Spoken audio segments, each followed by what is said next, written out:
गोविंद गोविंद गोपाल भज मन गोविंदा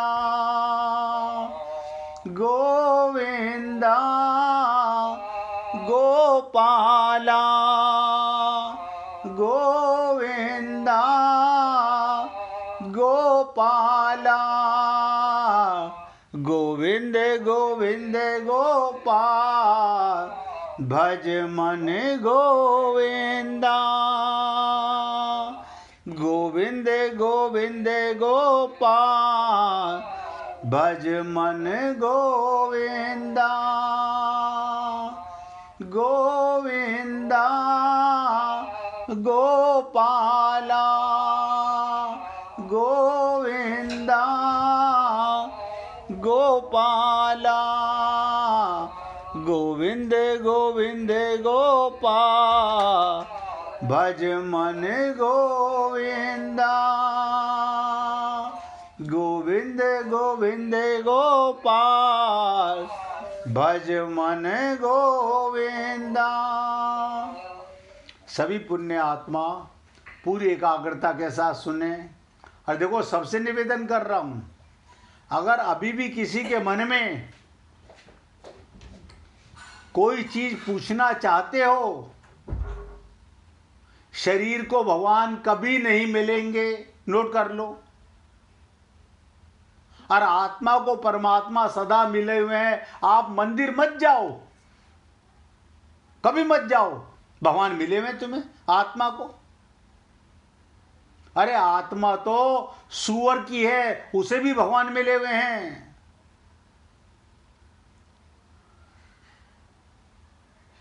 हमारा बिगड़ा हुआ मन है, उसी के कारण हम बार बार संसार में आते हैं, बार बार मां के गर्भ में 9 मास की जेल के अंदर हम सब फंस जाते हैं और फिर वापस वही। इसलिए अगर कल्याण करना है तो मन को अपने गुरु और भगवान के शरणागत करो। और देखो, मैं आपको बार बार बोलता हूं, कोई संत महात्मा आपका कल्याण नहीं कर सकता। कल्याण आपको स्वयं करना है। संत महात्मा केवल मार्ग बता सकते हैं, चलना हमें है, चलना हमें है, शरणागति हमें करनी है। अब विचार किया, ये करना है हम लोगों को कि स्थूल शरीर का तो हमें ज्ञान होता है। ध्यान से सुनना, सबको ज्ञान होता है स्थूल शरीर का। ये स्त्री का शरीर है, ये पुरुष का शरीर है। जाति तो कहीं लिखी नहीं होती शरीर के ऊपर, भाई इतना ज्ञान होता है। पर सूक्ष्म और कारण शरीर का हमें ज्ञान ही नहीं होता। देखो कितनी कमाल की चीज है। अगर हम लोग सत्संग ना सुनते हो तो किसे ज्ञान है सूक्ष्म शरीर क्या होता है। 17 चीजें होती हैं सूक्ष्म शरीर में। आप सोचिए, देखो ये 17 चीजें सूक्ष्म शरीर और कारण शरीर में 2 चीज होती हैं, ये सब साथ जाती हैं। उसमें आत्मा बैठ के निकलती है और किसी को नजर नहीं आती। जब सूक्ष्म और कारण शरीर का ज्ञान भी नहीं होता तो उनके परिवर्तन का ज्ञान भी हमें कैसे हो सकता है। आत्मा ने बचपन देखा, बचपन का मन भी देखा, जवानी भी देखी और जवानी का मन भी देखा, और आत्मा बुढ़ापा भी देख रहा है और ध्यान दो, बुढ़ापे का मन भी देख रहा है। यानी शरीर भी बदल रहा है, मन भी बदल रहा है, बुद्धि भी बदल रही है। अरे देखने वाला कौन है उसका हमें पता नहीं। साक्षी कौन है, जागा हुआ कौन है, होश में कौन है। आत्मज्ञान भी मैं आपको बताऊंगा अभी आगे चल करके, जब इसी दूसरे अध्याय के 29वें श्लोक में पहुंचेंगे तो आत्मज्ञान पर बहुत चर्चा करनी पड़ेगी, बहुत गूढ़ा। और उस समय हाँ पर हम लोग अगर यहां से मेहनत नहीं करेंगे वहां बगले जाकेंगे, नतीजा कुछ नहीं मिलने वाला। यानी आत्मज्ञान नहीं हो पाएगा। इसका उत्तर है जैसे स्थूल शरीर का ज्ञान उसकी अवस्थाओं को लेकर होता है, ऐसे सूक्ष्म और कारण शरीर का ज्ञान भी उसकी अवस्थाओं को लेकर होता है। बचपन में बचपन का मन था, जवानी में जवानी का मन हो गया, बुढ़ापे में बुढ़ापे का मन हो गया। स्थूल शरीर की जागृत, सूक्ष्म शरीर की स्वप्न अवस्था होती है। ध्यान दो, आप स्थूल शरीर को कैसे देखते हो? जाग करके। अगर आप जागे हुए हो तो स्थूल शरीर नजर आता है। सपना कौन देखता है? आप बताओ, सपना कौन देखता है? आपका सूक्ष्म शरीर, मन, बुद्धि। और कारण शरीर सुषुप्ति अवस्था, गहरी नींद में। मनुष्य अपनी बाल्य अवस्था में अपने को स्वप्न में बालक देखता है। ध्यान से सुनो, युवा अवस्था में स्वप्न में युवा देखता है और वृद्धावस्था में स्वप्न में बूढ़ा देखता है। इससे सिद्ध हो गया स्थूल शरीर के साथ साथ सूक्ष्म शरीर भी परिवर्तन होता है। ऐसे ही गहरी नींद में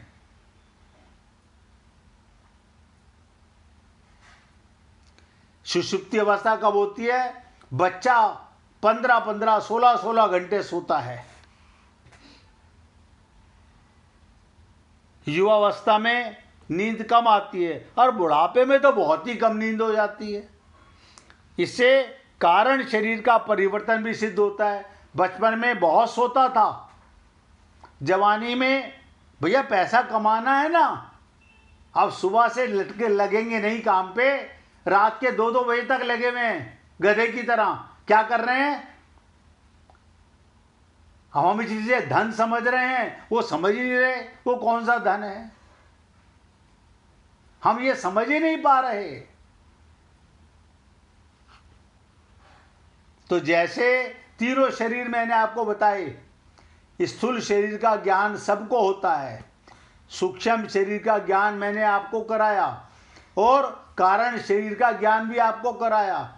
अगर यहां से आगे बढ़ने से पहले आप सबसे पूछना चाहता हूं, अगर नहीं समझ में आया है तो पूछो, मुझे कोई जल्दी नहीं है। क्योंकि यहां अगर आपने नहीं पूछा तो आत्मज्ञान नहीं हो पाएगा। पूछिए भाई जी। जी, जब हम गहरी नींद में सोएंगे तो हम कैसे समझ पाएंगे कि ये हमारा कारण शरीर है? हमने आपसे कहा कारण शरीर क्या होता है?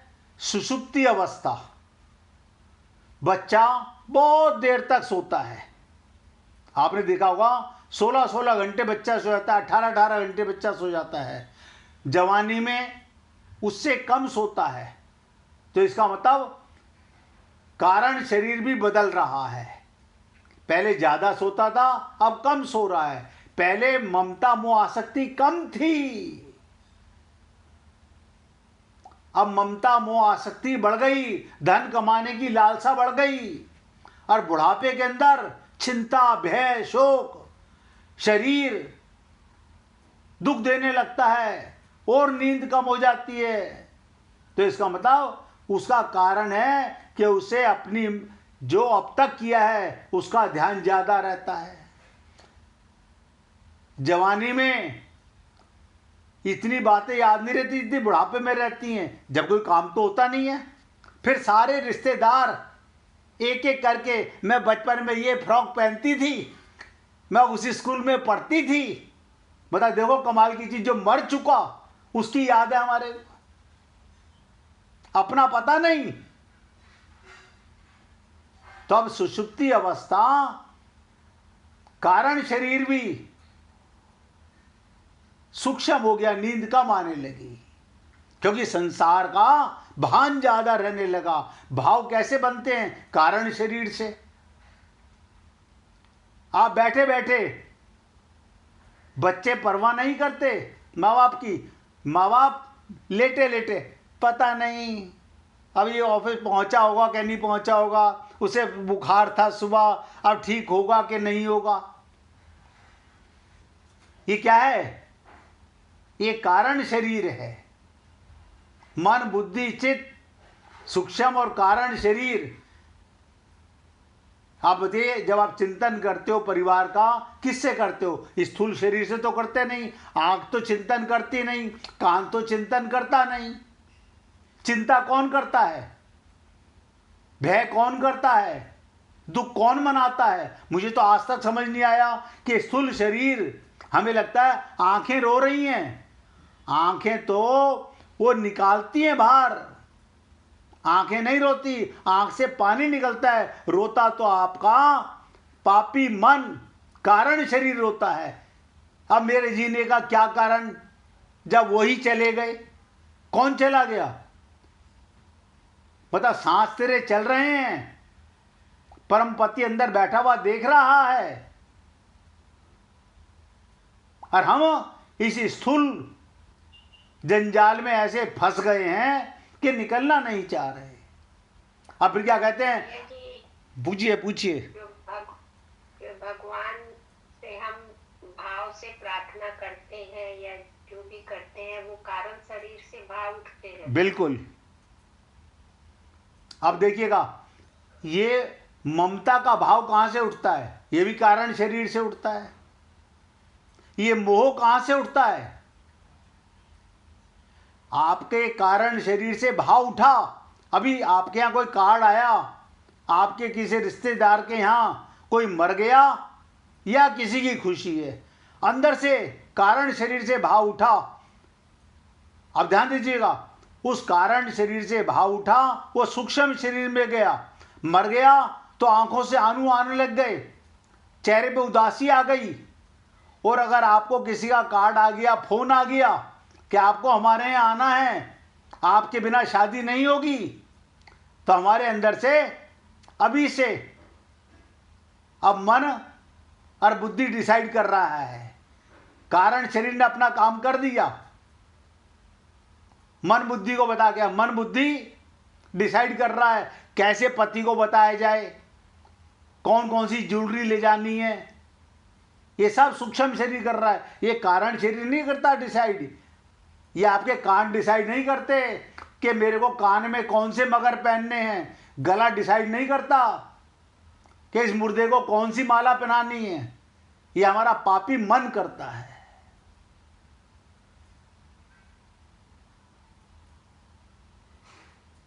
अब आप समझ गए भाई जी, आपने अच्छा किया।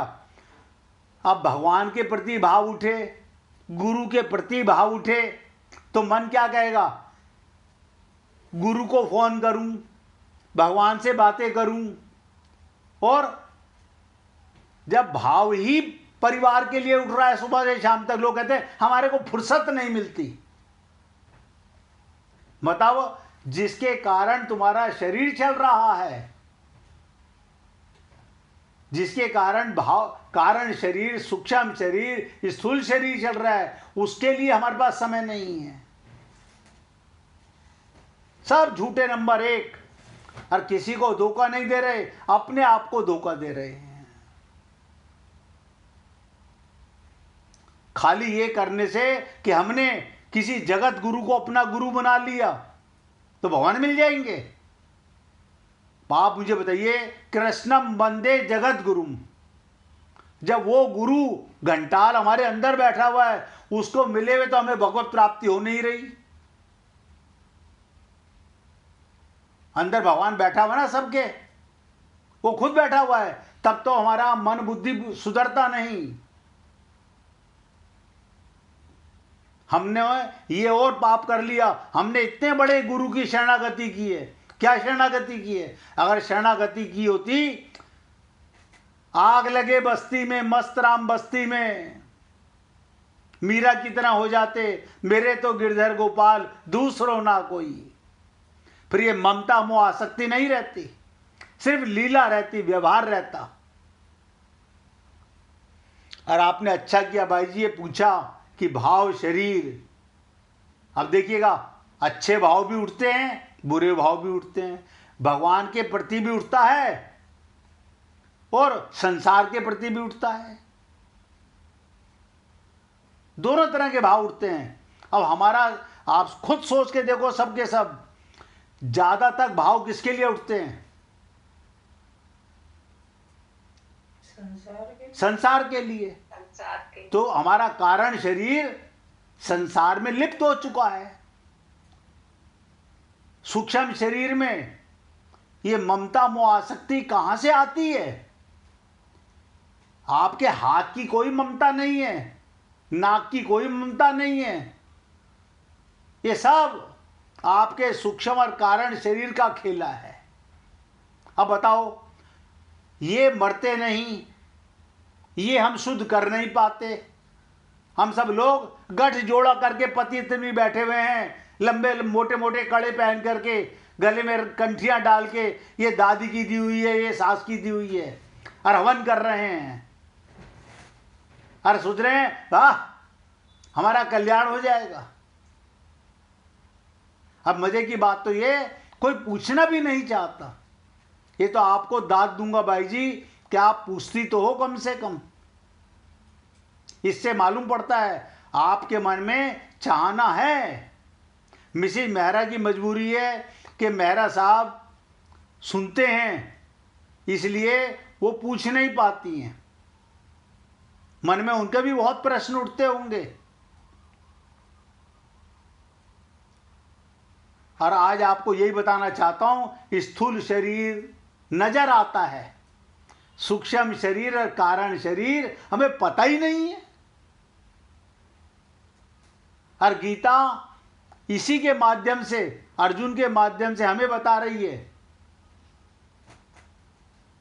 अब आप सोचिए, आपको और हमको जब यही ज्ञान नहीं होगा तो भगवत प्राप्ति क्या खाक होगी? हम वापस नहीं आएंगे संसार में, इसकी क्या गारंटी है? क्योंकि तुम्हारा सूक्ष्म शरीर और कारण शरीर बदल गया।